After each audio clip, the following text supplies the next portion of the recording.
Hello hi welcome to our channel. என்ன அப்படின்னா நம்ம வந்து இதுக்கு முன்னாடியே வீடியோவில் சொல்லியிருந்தோம், நம்ம ஷிஃப்ட் ஆகிறோம், நேட்டிவ் போகிறோம் அப்படின்னு சொல்லிட்டு. ஸோ அதுக்கான வேலைகள் பார்க்குறதுக்காக தான் நான் வந்துட்டு சில நோட்ஸ் வந்து எடுத்து வச்சுட்டு இருந்தேன். என்னென்ன திங்ஸ் தேவை இதெல்லாம் வந்து நம்ம கண்டிப்பாக எடுத்துகிட்டு போயே ஆகணும் அப்படின்லாம் இருக்கோம்ல. ஸோ அந்த மாதிரியான சில திங்ஸ் தான் வந்து நோட் பண்ணி வச்சுட்டு இருந்தேன். ஏன்னா கடைசி நேரத்தில் நமக்கு வந்து கன்ஃபியூஸ் ஆகிடக்கூடாது அப்படிங்கிறதுக்காக ஒரு 4 to 5 days முன்னாடியிலேருந்தே நான் இந்த வேலைகள் எல்லாமே வந்து ஸ்டார்ட் பண்ண ஆரம்பித்தேன். ஸோ அதில் ஃபஸ்ட்டு வேலையாக தான் பார்த்தீங்கன்னா இந்த நோட்ஸ் எடுக்கிறது. இந்த திங்ஸ் கண்டிப்பாக நம்ம ஊருக்கு எடுத்துகிட்டு போயே ஆகணும் அப்படிங்கிற மாதிரி. இன்னும் கொஞ்சம் திங்ஸ் வந்து வேண்டாம், நம்ம இங்கே போட்டுட்டு போனாலும் பிரச்சனை இல்லை அப்படிங்கிற மாதிரி 2 விதமான நோட்ஸ் வந்து நான் எடுத்து வச்சுருந்தேன். ஏன்னா நம்ம இங்கே காசு கொடுத்து வாங்கியிருக்கோம் அப்படிங்கும்போது அது திங்ஸ் வந்து வேஸ்ட் ஆகக்கூடாது அப்படிங்கிறதுல வந்து நான் கவனமாக இருந்தேன். நம்ம ஃபஸ்ட்டு வந்து இங்கே வந்தாலே ஹோம் டூர் போட்டிருந்தோம். அதில் பார்த்திங்க அப்படின்னா தெரியும், நமக்கு வந்து ரொம்ப கம்மியான திங்ஸ் தான் வந்து இருந்துச்சு. சில திங்ஸ் வந்து நம்ம தெரிஞ்சவங்க கிட்ட வந்து அந்த அடுப்பு சிலிண்டர் எல்லாமே அவங்கக்கிட்ட வாங்கணும் அப்படிங்கிறதையும் சொல்லியிருப்போம். ஸோ அதெல்லாமே வந்து ரிட்டன் பண்ணுற மாதிரி தான் வந்து இருந்துச்சு. நம்ம வந்து வாங்கின திங்ஸ் மட்டும்தான், அதுலேயும் நம்ம ரொம்ப அமௌண்ட் போட்டு வாங்கியிருப்போம்ல, அந்த மாதிரியான திங்ஸ் மட்டும்தான் வந்து எடுத்துகிட்டு போகிற மாதிரி. ஸோ இதில் பார்த்தீங்க அப்படின்னாலே வந்து தெரியும், நான் யூஸ் பண்ணது எல்லாமே பார்த்தீங்கன்னா மேக்ஸிமம் இந்த வாட்டர் பாட்டில் இருக்கும்ல, ஸோ அதை தான் வந்து கட் பண்ணி நம்ம வந்து ஸ்டாண்டாக வந்து யூஸ் பண்ணிகிட்டு இருந்தேன். இந்த மிக்ஸி தான் வந்து நம்ம புதுசாக வாங்கியிருந்தது. இந்த ஸ்டாண்டுமே வந்துட்டு நம்ம அடுப்பு வாங்கியிருந்தோம்ல, அவங்க கொடுத்தது தான். ஸோ இதெல்லாமே வந்து ரிட்டன் பண்ணுற மாதிரி தான். இங்கே பாருங்கள், கடுகு டப்பா, ஜீரகம், வெந்தயம் எல்லாமே வந்து இந்த சின்ன சின்ன ஜூஸ் பாட்டில், இது வந்து அங்கே மோர் பாட்டில், அதில் தான் வந்துட்டு போட்டு வச்சுருந்தேனே. ஸோ இது எல்லாமே வந்து காலியாகிற ஸ்டேஜுமே வந்து வந்துடுச்சு. நமக்கு இந்த மாதிரி பிளான் இருந்ததுனால நான் நிறைய திங்ஸ் எல்லாமே வாங்கி வைக்கல, கொஞ்சம் கொஞ்சம் தான் வாங்கியிருந்தேன். எல்லாமே வந்து காலியாகிற மாதிரி ஆகிடுச்சு. ஸோ இந்த டப்பா தான் யூஸ் பண்ணிகிட்ருக்கோம் அப்படிங்கிறதுனால இது எல்லாமே தூக்கி போட்டு போயிடலாம் அப்படிங்கிற பிளான் தான். இதனால் நமக்கு வந்து ஃபீலிங் ஆகாதுல்ல, ஐயோ மணி வேஸ்ட் ஆகுது அப்படிங்கிற ஃபீலிங்ஸ் வந்து நமக்கு இருக்காது. இது நான் இங்கே வந்ததுலேயே வந்த உடனே நான் வந்து ஃபஸ்ட்டே பிளான் பண்ணிட்டேன், இதெல்லாம் வந்து தேவையில்லாமல் வாங்கி நம்ம வந்து காசை வேஸ்ட் பண்ணிடக்கூடாது, நம்ம இங்கே இருக்க போகிறோம் அப்படின்னு தெரிஞ்சதுக்கு அப்புறமா நிறைய திங்ஸ் வாங்கிக்கலாம் அப்படிங்கிற மாதிரி நான் ஃபஸ்ட்டே பிளான் பண்ணியிருந்ததுனால எனக்கு இது வந்து ரொம்ப யூஸ்ஃபுல்லாக இருந்துச்சு. எனக்கு எந்த ஒரு காசும் வந்து வேஸ்ட் ஆன மாதிரியே வந்து தெரியலை. இங்கேயுமே கீழே பார்த்தீங்க அப்படின்னா அது ஹோட்டல்ஸ்லலாம் கொடுப்பாங்கள்ல, அந்த மாதிரி டப்பா தான் வந்து யூஸ் பண்ணிகிட்டு இருந்தேன். ஐஸ்கிரீம் டப்பா, இதில் தான் வந்துட்டு இந்த பருப்பு வகைகள் எல்லாமே வந்து போட்டு வச்சுருந்தேன். அதுக்கப்புறமா இந்த டப்பாலாம் பார்த்தீங்க அப்படின்னா தெரியும், நமக்கு வந்து கடையிலலாம் மிட்டாய் போட்டு வச்சுருப்பாங்கள்ல, அது காலியான அப்புறம் அவங்க வந்து வச்சுருப்பாங்க, நம்ம கேட்டோம் அப்படின்னா கொடுப்பாங்க. அந்த மாதிரி டப்பா தான் வந்து வாங்கி வச்சுருந்தேன்.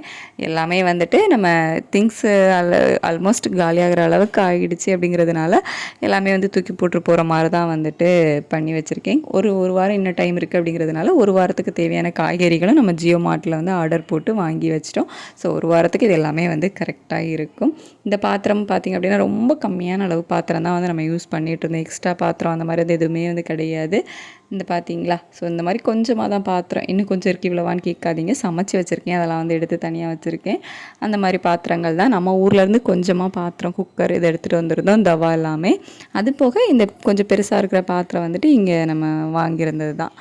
வாங்கியிருந்தோம் மீன்ஸ் விலைக்கு வாங்கலை, இந்த ஸ்டவ் வாங்கியிருந்தோம்ல, கேஸ் அடுப்பு, அவங்கக்கிட்ட இருந்துட்டு கொஞ்சம் பெரிய பாத்திரம் எல்லாமே அவங்க எக்ஸ்ட்ரா இருக்குது, நீங்கள் தேவையில்லாமல் வாங்காதீங்க அப்படின்னு சொன்னாங்க.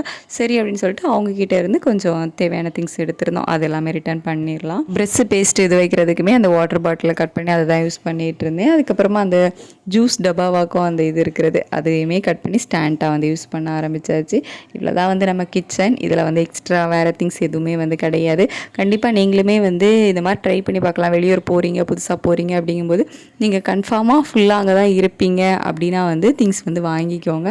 அப்படி இல்லை அப்படிங்கும்போது இந்த மாதிரி நீங்கள் ட்ரை பண்ணி பாருங்கள், கண்டிப்பாக யூஸ்ஃபுல்லாக இருக்கும். அப்புறமா இது நம்மளோட ஹாலில் வந்து பெருசாக வேறு எந்த திங்ஸுமே வந்து கிடையாது. என்னோடய பேபிக்கு ப்ளே ஏரியா மாதிரி தான் இது. மேக்ஸிமம் அந்த இடம் ஃப்ரீயாக இருக்கிறதுனால நம்ம ஹால்லேயே வந்து விளையாடிடுவான். ஹாலில் இந்த ஒரு ஜன்னல் மட்டும்தான் வந்து நமக்கு இருக்குது. இதில் வந்துட்டு நம்மளோட சாமி, இதுக்கப்புறம் பாருங்கள் சீப்பு ஸ்டாண்டுமே நம்ம வந்து வாட்டர் பாட்டிலில் தான் பண்ணியிருக்கோம்.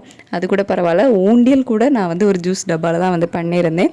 பேபிக்கு வந்துட்டு ஊரில் இருக்கும்போதே நான் அவனுக்கு ஊண்டியலில் காசு சேமிக்கிற பழக்கம் வந்து சொல்லி கொடுத்துட்டேன்.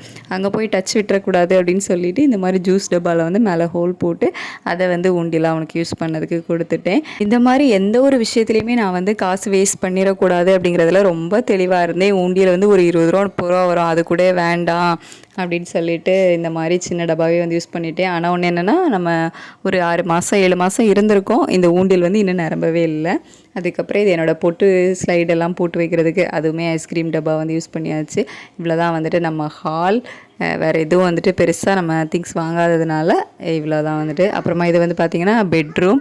பெட்ரூம் பார்த்திங்கன்னா நம்ம பெட்டு, பாய், தலகாணி இதுக்கு தான் வந்து கொஞ்சமாக தான் இருக்குது. எதுவுமே வந்துட்டு நம்ம ரொம்ப காஸ்ட்லியாக செலவு பண்ணியெல்லாம் வாங்கலை. மொத்தமே பார்த்திங்கன்னா ஒரு 1000 ருபீஸ்க்குள்ளே தான் வந்து வரும். நம்ம ஒரு 7 மாதம் யூஸ் பண்ணிட்டோம் அப்படிங்கிறதுனால அதுவுமே வந்து தூக்கி போட்டுடலாம் அப்படிங்கிறதான் பிளான். அப்புறமா இது வந்துட்டு பேபியோட டாய்ஸ். அவனுக்கு தான் வந்துட்டு எப்படி பார்த்தாலும் மாதத்துக்கு ஒரு புது கார் அப்படிங்கிற மாதிரி வந்து வாங்கியிருப்போம். ஏன்னா அவனுக்கு டைம் பாஸ் வந்து அது மட்டும்தானே. ஸோ அவனோட டாய்ஸ் மட்டும் வந்துட்டு கொஞ்சம் அதிகமாகவே இருந்துச்சு. அப்புறமா நம்ம இன்னொன்று புதுசாக வாங்கியிருந்தோம். என்னென்னா இந்த ஸ்டாண்டு வந்து ரொம்ப சிம்பிளாக வந்து நம்ம தனித்தனியாக பிரிச்சுக்கலாம். இது வந்து பைப் மாதிரி தான் வரும். அது எல்லாமே வந்து பிரித்து தனித்தனியாக வந்து எடுத்து வச்சுக்கலாம்.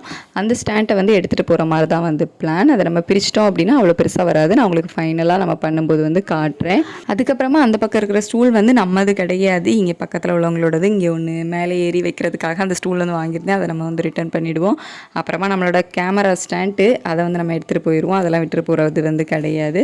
அவ்வளோதான், வேறு வந்து பெருசாக வந்து எதுவுமே இல்லை. அப்புறம் பேபியோட அந்த சின்ன புக்கு அது வந்து வச்சுருக்கேன். அதுக்கப்புறம் அது எல்லாமே வந்து சொட்டர், அது போகும்போது நம்ம போட்டுருவோம் மேலே போட்டுறதுக்காக. அது தனியாகவே வந்து வச்சாச்சு, பேக் பண்ணலை. இன்னும் வேறு என்ன அப்படின்னு பார்த்தீங்கன்னா, நம்ம வந்து அழுக்கு துணியெல்லாம் போடுறதுக்கு வந்து என்ன பண்ணலாம் அப்படின்னு நான் வந்து யோசிச்சிட்டே இருக்கும்போது, நம்ம மிக்ஸி வாங்கியிருந்தாலும் அதுக்கு வந்து ஒரு டப்பா பாக்ஸ் கொடுப்பாங்கள்ல, அட்டைப்பெட்டி. அந்த அட்டைப்பெட்டியே வந்து அழுக்கு துணி போடுறதுக்காக யூஸ் பண்ணியாச்சு. இவ்வளோ தான் வந்துட்டு நம்மளோட பெட்ரூம். இதில் வந்து நம்மளோட கிச்சன், ஹால், பெட்ரூம் இதெல்லாமே வந்து பார்த்துருப்பீங்க. ரொம்ப சிம்பிளாக தான் வந்து நம்மளோட திங்ஸ் எல்லாமே வந்து இருக்குது. இதெல்லாம் வந்து பேக் பண்ணி எடுத்துகிட்டு போகிறது வந்து பெரிய விஷயம் வந்து கிடையாது அப்படிங்கிற மாதிரி தான் நான் வந்து யோசித்து வச்சுருக்கேன். ஃபைனலாக பேக் பண்ணி எப்படி வருது அப்படிங்கிறதையும் வந்து நான் உங்களுக்கு வீடியோவில் காட்டுறேன். இதெல்லாம் பேக் பண்ணுறதுக்கான பேக்கெல்லாம் எங்கே இருக்குது அப்படின்னு கேட்டிங்கன்னா, மேலே சன்சைட் இருக்கும்ல, அங்கே தூக்கி நம்மளோட ட்ராலி பேகு எல்லாமே வந்து நம்ம வந்ததுமே பேக் பண்ணி வச்சிட்டோம். அது எல்லாமே மேலே இருக்குது. நம்ம எல்லாத்தையும் கீழே எடுத்து அதுக்கப்புறம் தான் வந்து பேக்கிங் ஸ்டார்ட் பண்ணணும். ஃபஸ்ட்டு நான் என்ன ஸ்டார்ட் பண்ணியிருக்கேன் அப்படின்னு பார்த்தீங்கன்னா, நம்ம வந்து அதிகமாக யூஸ் பண்ணது இந்த வாட்டர் பாட்டில், ஜூஸ் பாட்டில் இது தானே. இதெல்லாம் வந்துட்டு நம்ம எடுத்துடலாம் அப்படின்றது தான் ஃபஸ்ட் என்னோடய பிளானாக இருந்துச்சு. ஒரு 4 டேஸ் முன்னாடியிலேருந்து இந்த ஒர்க் ஸ்டார்ட் பண்ணிவிட்டேன். நம்மக்கிட்ட இருக்கக்கூடிய பாட்டில் மசாலாலாம் ரொம்ப கம்மியாக தான் இருந்துச்சு அப்படிங்கிறதுனால அது எல்லாமே வந்து பேப்பரில் வந்து எடுத்து வச்சுட்டு இந்த பாட்டில் எல்லாமே வந்து தனியாக எடுத்து ஒரு பெரிய நம்ம கவர், ஜியோ மார்ட்டில் தான் பெருசாக கவர் கொடுப்பாங்கள்ல, அதில் வந்து எடுத்து வைக்க ஆரம்பிச்சிட்டேன். இங்கே பக்கத்தில் யாராச்சும் வாங்க வந்தாங்க அப்படின்னா கொடுக்கலாம் அப்படின்னு சொல்லி பிளான் பண்ணியிருந்தேன். பட் கடைசி வரைக்கும் எனக்கு யாரும் வந்து வாங்க வரல. அந்த ஆக்கர் கடை அப்படின்லாம் சொல்லுவாங்கள்ல, அது வந்துட்டு இங்கே தூரமாக தான் இருக்குது. நம்ம அதுக்கு வந்து செலவு பண்ணி ஒரு 50 ரூபா பெட்ரோல் போட்டு கொண்டு போய் கொடுக்குற மாதிரி இருக்கும். அதுக்கு இங்கே பக்கத்தில் யாராவது வந்தாங்க அப்படின்னா தான் கொடுத்தா நமக்கு லாபம். அப்படி இல்லைன்னா என்ன பண்ணலாம் அப்படின்னு யோசிக்கும்போது, அதை வேஸ்ட்டாக வந்து தூக்கி போட வேண்டாம் அப்படின்னு சொல்லிட்டு இந்த குப்பை வண்டி வரும்ல, அவங்க வந்து இதை தனியாக வாங்கிட்டு அவங்க தனியாக அதை ஆக்கர் கடையில் கொடுத்து சேல் பண்ணிப்பாங்க போல். சரி, அவங்கக்கிட்ட கொடுத்துக்கலாம், நம்ம வந்து வேஸ்ட் எல்லாமே அந்த வண்டியில் தானே கொடுக்குறோம் அப்படின்னு சொல்லிட்டு அவங்கக்கிட்ட கொடுத்தா அவங்களுக்கு ஏதாச்சும் மணி கிடைக்கும் அப்படின்னு தான் வந்து பிளான் பண்ணி ஃபைனலாக நம்ம வந்துட்டு வேஸ்ட் எடுக்க வர வண்டியில் வருவாங்கள்ல, அவங்கக்கிட்டே வந்துட்டு இந்த பிளாஸ்டிக் எல்லாமே வந்து கொடுத்துட்டோம். இதுதான் என்னோடய ஃபஸ்ட்டு ஒர்க்காக இருந்துச்சு. ஒரு 4 டேஸ் முன்னாடியே வந்து நான் ஸ்டார்ட் பண்ணிட்டேன். அடுத்து நான் என்னென்ன வேலைகள் பண்ணேன் அப்படிங்கிறத அடுத்தடுத்த வீடியோவில் நான் உங்களுக்கு தெரியப்படுத்துகிறேன். நீங்களும் இந்த மாதிரி கொஞ்ச நாள் வெளியூரில் ஸ்டே பண்ண போகிறீங்க அப்படின்னா கண்டிப்பாக அந்த வீடியோ யூஸ்ஃபுல்லாக இருக்கும்னு நினைக்கிறேன்.